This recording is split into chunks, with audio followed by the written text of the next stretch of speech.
Durante a audiência pública no Senado, que ouviu os jornalistas Michael Shellenberger, Eli Vieira Júnior e Davi Agape, responsáveis pela divulgação dos chamados Twitter Files Brasil, documentos internos do Twitter que revelam a interferência de governos na plataforma para censurar e perseguir cidadãos, o deputado Mário Frias questionou a jornalistas o que os documentos da empresa de Elon Musk revelam sobre a interferência do judiciário controlado pelo ministro Alexandre de Moraes nas eleições brasileiras de 2022. O deputado lembrou que trabalhou por muitos anos em uma grande emissora da velha imprensa e que observa a perda de credibilidade dessa rede de comunicação após o advento da internet, tendo em vista que agora os cidadãos podem conferir as notícias. Ele disse: "É muito claro que o advento da internet incomodou demais esse veículo." Em resposta ao deputado, o jornalista Michael Shellenberger disse: "Acho claro que houve interferência nas eleições e houve nos Estados Unidos também." O jornalista expôs o caso do laptop de Hunter Biden, que foi abafado pela velha imprensa e censurado nas redes sociais. Ele observou que a antiga máxima sobre a extrema esquerda sempre se aplica: tudo que eles te acusam, eles fazem. O jornalista Davi Agape apontou que nas eleições brasileiras houve o que chamou de um desbalanceamento. Ele disse: "Um lado recebia o rigor da lei e o outro lado as benesses." O jornalista mencionou: "Contei diversas irregularidades na campanha do Lula, inclusive campanhas para enganar os eleitores, campanhas para associar o Bolsonaro ao satanismo, que foram coordenadas pelo deputado André Janones, que trabalhava na campanha do Lula. Houve pedidos e ordens para a retirada desses conteúdos, mas a maioria continua online." Ele lembrou que, mais de um ano após a eleição, os conteúdos mentirosos ainda continuam circulando sem punição. O jornalista observou: "Janones teve a conta retida durante o processo eleitoral, sendo um mentiroso, confesso e contumaz de utilizar a mentira como arma política. É difícil achar alguém que confessa ser mentiroso, mas ele tem tanto orgulho das mentiras que ele contou que escreveu até um livro sobre isso." No Brasil atual, a liberdade de manifestação não é reconhecida de forma igual para todos. As manifestações promovidas por partidos de esquerda, sindicatos e coletivos, divulgadas pela velha imprensa e por sites e canais de internet de forma coordenada, não estão sujeitas a qualquer investigação sobre seu financiamento ou qualquer questionamento sobre se as ideias que defendem seriam democráticas ou antidemocráticas, mesmo quando há cartazes pedindo ditadura, depredação de patrimônio público e privado, obstrução de vias ou agressões a políticos e cidadãos.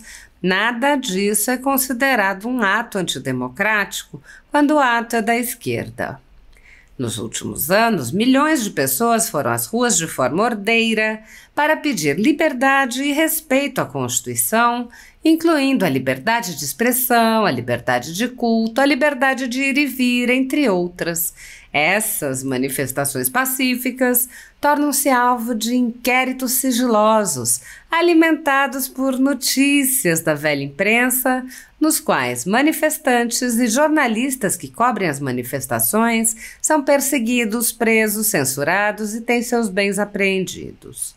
A renda da Folha Política está sendo confiscada a mando do ministro Luiz Felipe Salomão, ex-corregedor do TSE, com respaldo e apoio de Luiz Roberto Barroso, Alexandre de Moraes e Edson Fachin. A decisão confisca de forma indiscriminada todas as receitas advindas do YouTube, indicando claramente que a intenção não é a de excluir conteúdos específicos, mas sim de calar o canal e eliminar o jornal. Toda a renda de mais de 20 meses do nosso trabalho é retida sem qualquer base legal. Se você apoia o trabalho da Folha Política e pode ajudar a evitar que o jornal seja fechado, doe qualquer valor à empresa Raposo Fernandes por meio do Pix, cujo QR Code está visível na tela, ou por meio do código ajude@folhapolitica.org. Caso não utilize Pix, há a opção de transferência bancária para a conta da empresa Raposo Fernandes, disponível na descrição deste vídeo e no comentário fixado no topo. Há mais de 10 anos, a Folha Política vem mostrando a realidade da política brasileira e quebrando barreiras do monopólio da informação. Com a sua ajuda, poderá se manter firme e continuar a exercer o seu trabalho. Pix ajude@folhapolitica.org. Assista. Passo a palavra ao deputado Mário Frias, em seguida o deputado Marco Rogério, o deputado Felipe Barros e em seguida Senador, obrigado. É uma honra estar aqui. Eu vou ser breve. Senador Magno Malta, Marcel von Harten, meu nobre companheiro. Agradecer ao Michael Schellenberger.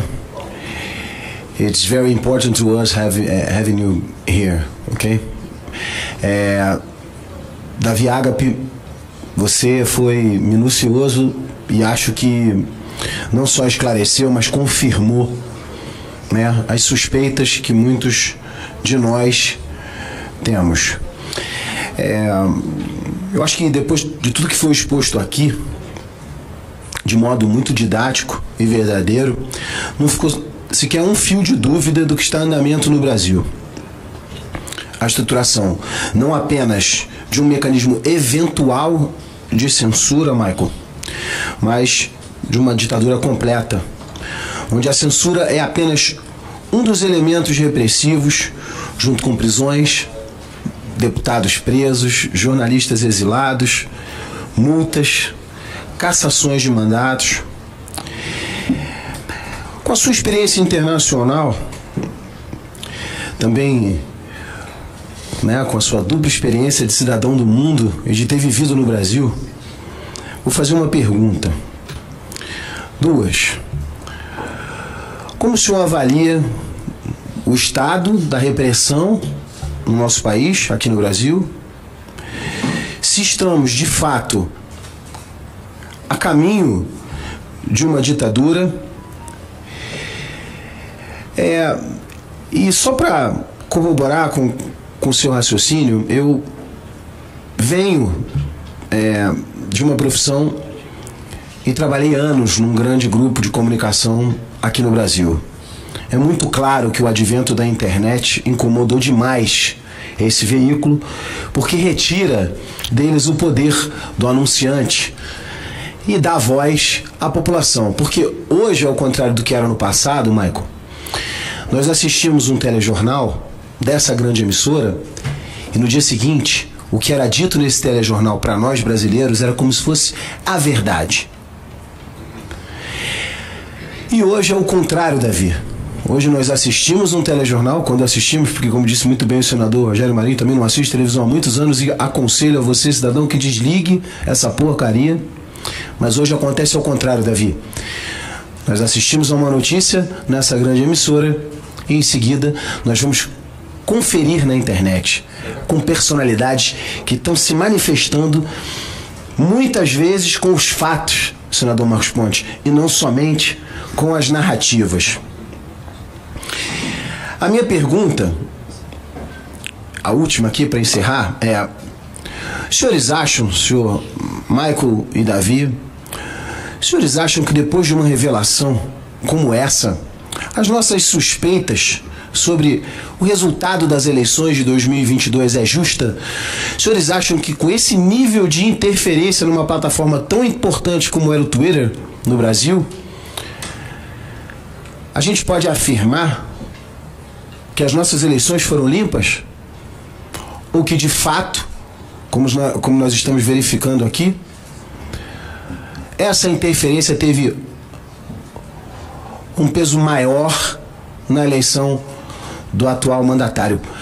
Davi, parabéns pela sua coragem. Como o senador Rogério Marinho disse aqui, é muito fácil ser corajoso num ambiente confortável, mas num ambiente como o nosso hoje, ser corajoso pode significar uma série de problemas para quem está ousando ter a liberdade de expressão. Essa é a minha pergunta. Michael, parabéns pelo seu trabalho e pela sua coragem também. Muito obrigado, senhor. Eu acho, claro, que houve interferência nas eleições, e houve nos Estados Unidos também. O caso mais famoso era a interferência na história sobre o laptop de Hunter Biden.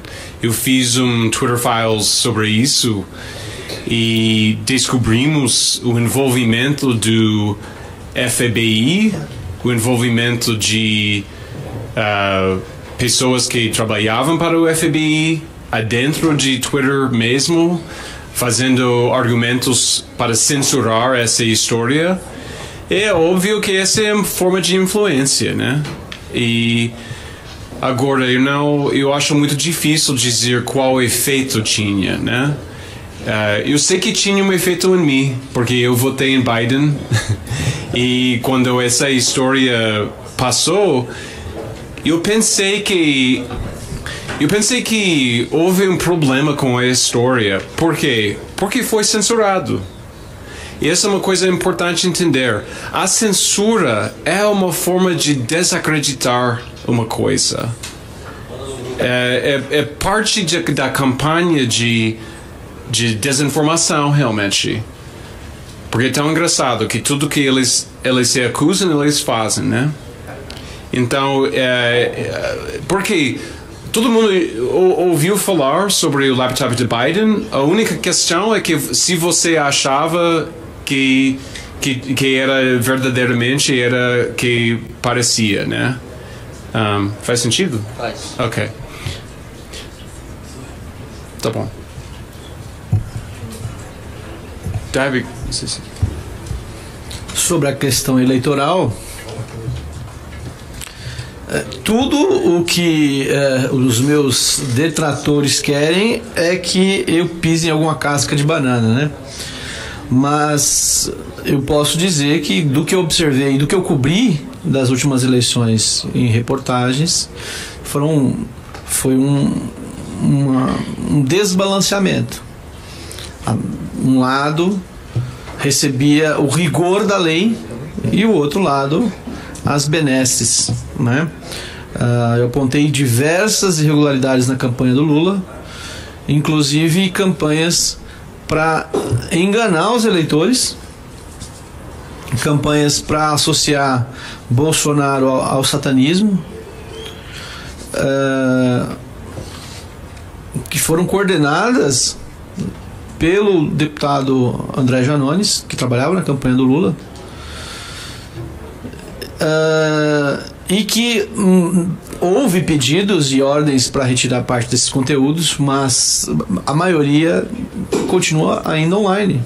Mentiras do Janones nas últimas eleições ainda continuam circulando sem punição. Janones teve a conta retida durante o último processo eleitoral, sendo ele um mentiroso confesso. Não só confesso, né? Confesso de utilizar, quanto mais de utilizar a mentira como arma política, né? É difícil achar alguém que confessa ser mentiroso, né? Mas ali ele tem tanto orgulho das mentiras que ele contou que escreveu até um livro sobre isso. Enfim. Obrigado, Davi. Obrigado.